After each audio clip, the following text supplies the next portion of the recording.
The note landed on the table like a dropped knife. Help me?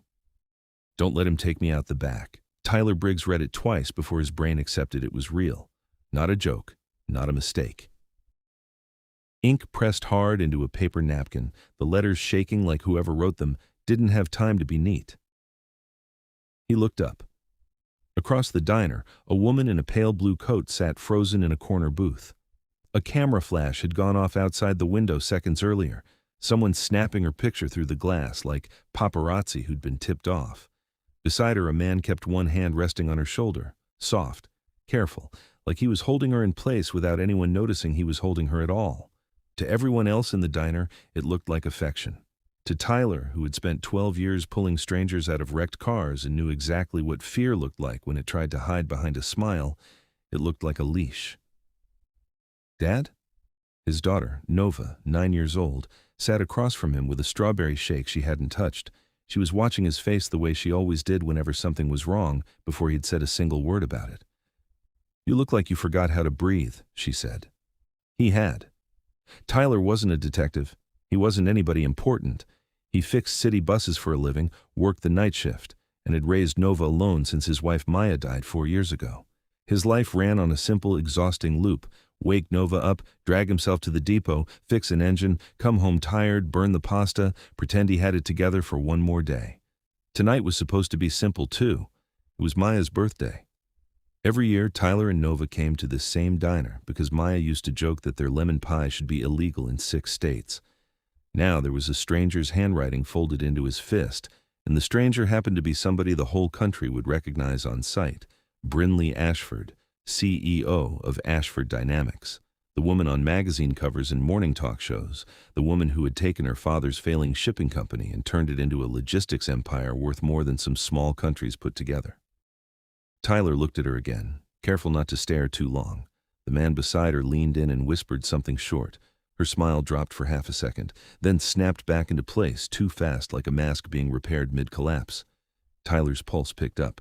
He glanced at Nova. She was drawing on her napkin with a crayon the waitress had given her, humming to herself, unaware that 10 feet away something was quietly falling apart. He stood up. "Bathroom," he told her. Nova narrowed her eyes, the exact look Maya used to give him when he was lying badly. "You're not sick, right? You promised you wouldn't leave me with strangers again." "Ms. Delgado isn't a stranger."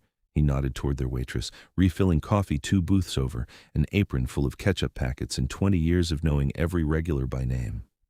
Nova sighed like a tiny, unimpressed adult. "Fine, hurry."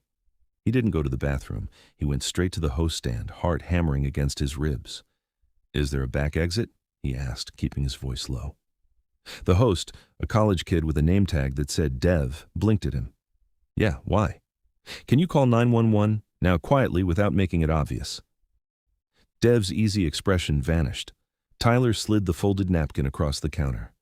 Dev read it. His face went pale. The lights in the diner flickered, just once, like a warning nobody else noticed. Across the room, Brinley Ashford stood up.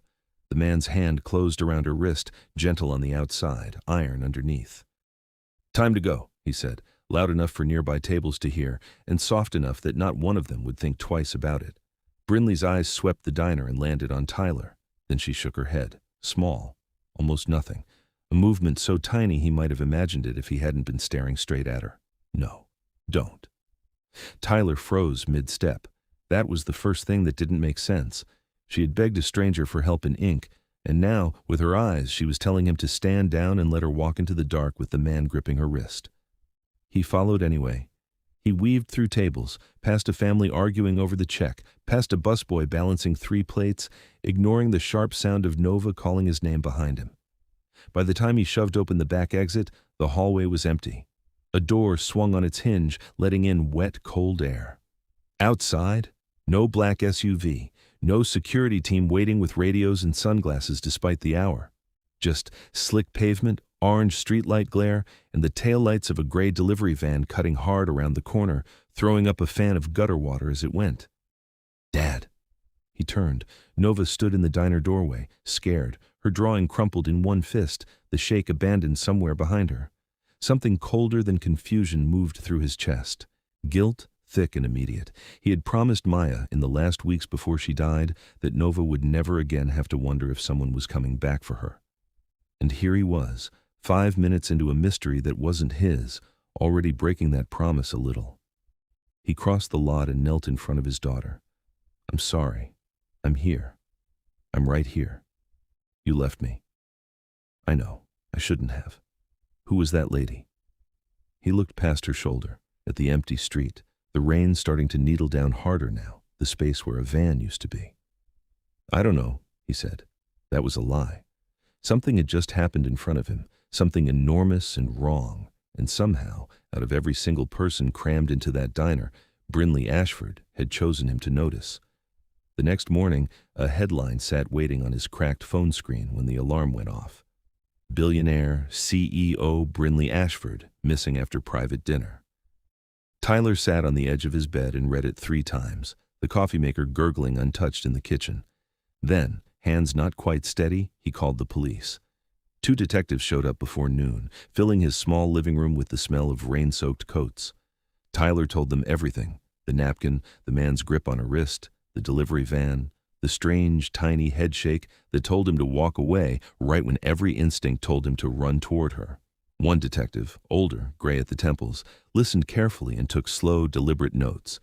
The other one, younger, sharper, let his eyes drift around the apartment while Tyler talked, at Nova's backpack slumped by the door, at the stack of overdue bills wedged under a magnet shaped like a school bus on the fridge, at the couch with a visible tear in one cushion. "You're sure she gave you the note?" he said. It didn't sound like a question. Tyler stared at him. "She didn't slide it under my bank statement. I've got about $4 of reasons for her to pick me." The detective didn't smile. Tyler knew exactly what he was thinking without needing it spelled out. A mechanic 3 weeks behind on rent, claiming one of the richest women in the country had trusted him, personally, with her life. Sure, made perfect sense. He almost asked them to leave. Then, Nova wandered in from her room holding something.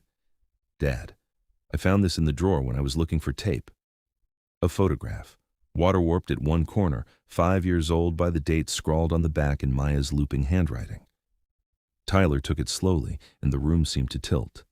Him. Maya laughing at something off camera, and a woman he hadn't recognized at first glance. Younger, a thin white bandage taped above one eyebrow, one arm in a temporary sling.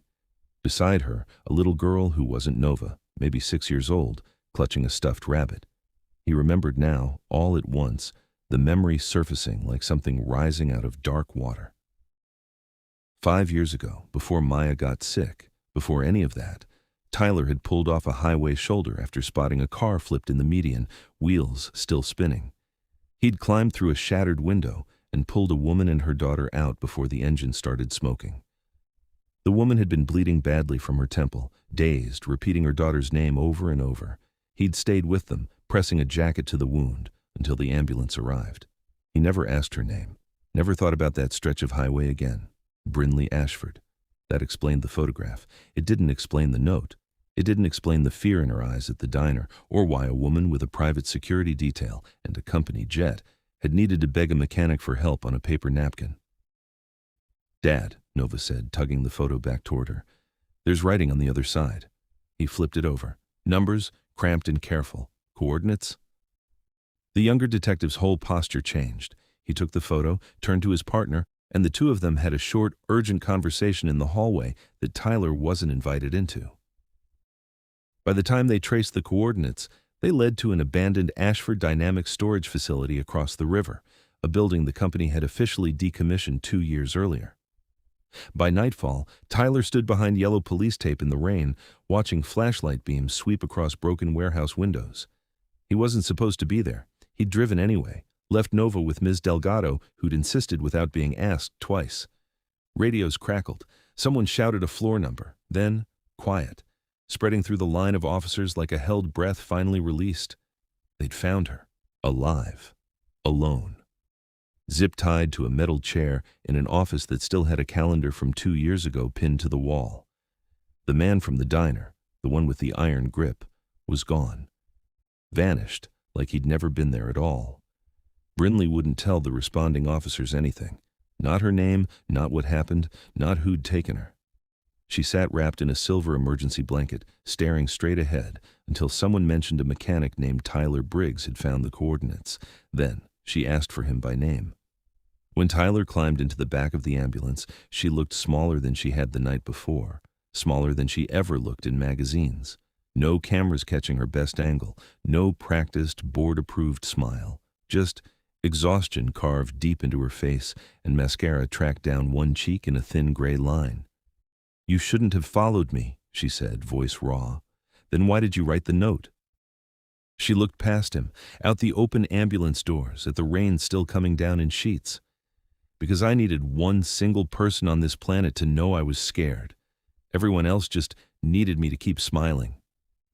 Silence sat between them for a long moment, filled only by rain on metal and a paramedic murmuring numbers into a radio nearby.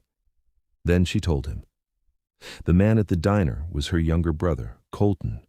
For months, quietly, he'd been selling off pieces of the company's shipping fleet to cover gambling debts that had gotten catastrophically out of control. When Brinley found the missing paperwork and confronted him privately, he panicked. He hadn't planned to hurt her, not really, she said, like she was still trying to convince herself of that. He'd planned to scare her badly enough that she'd sign over operational control of 2 divisions before the board ever found out what he'd done. At the diner, she'd realized the whole evening had been staged from the start. The photographer conveniently outside the window, the security that never showed up, the van idling around back. "Then why shake your head at me?" Tyler asked. "I could have stopped it right there, called for the manager. Something." Her eyes filled, finally spilling over. "Because your daughter was standing behind you.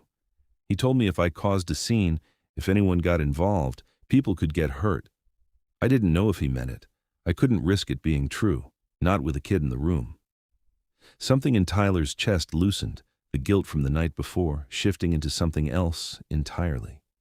She hadn't been protecting herself in that moment. She looked past her own terror, clocked a 9-year-old in a diner booth, and made a split-second choice to protect a stranger's child instead of saving herself.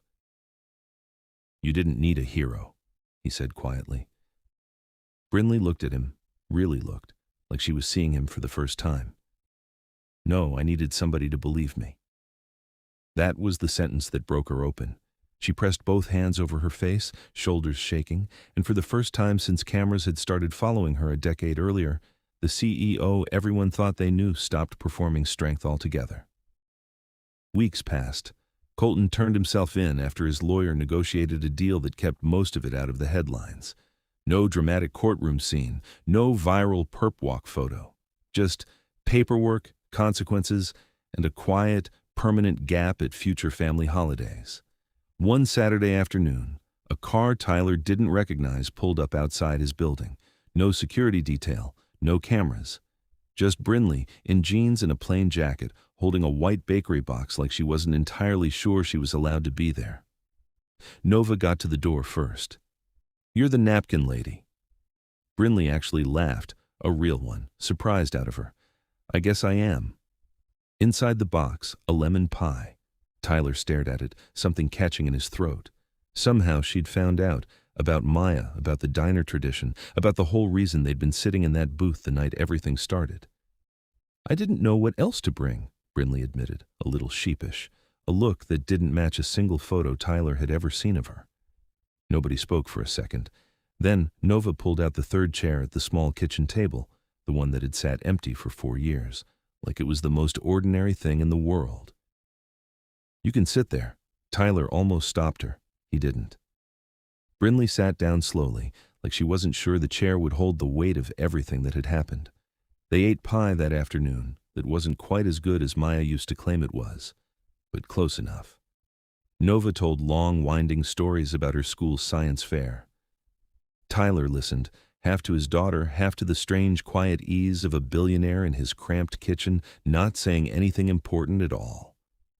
And then Brinley, a woman who'd spent years surrounded by people waiting on her next instruction, sat in a chair that used to belong to someone else and said something out loud that nobody around her had heard her say in a very long time.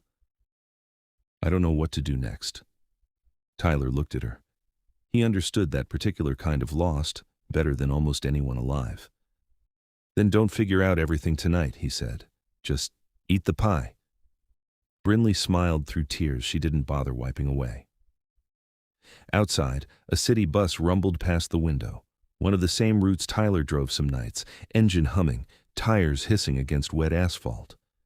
Inside, Nova laughed at something on her tablet, unaware that the woman across the table had once been dragged from a burning car by the man now cutting her a second slice of pie. Tyler finally understood something Maya had tried to tell him in her last weeks, something he hadn't been ready to hear back then. Courage isn't always about chasing the danger. Sometimes it isn't about fighting at all. Sometimes courage is simply noticing the person quietly asking for help and refusing to pretend you didn't see it. You might not have the power to fix somebody's whole life, but you can make sure they don't face the worst night of it completely alone. That, usually, is where hope actually starts. 3 months later, a plain envelope arrived at Tyler's apartment. No return address, no name on the front except his own. Inside was a single photograph, Brinley, Tyler, and Nova, sitting around a half-eaten lemon pie, caught mid-laugh by a delivery driver who'd knocked on the wrong door that Saturday afternoon, and somehow ended up with a camera in his hand. On the back, in Brinley's small, careful handwriting, were 4 words. "You saved me twice."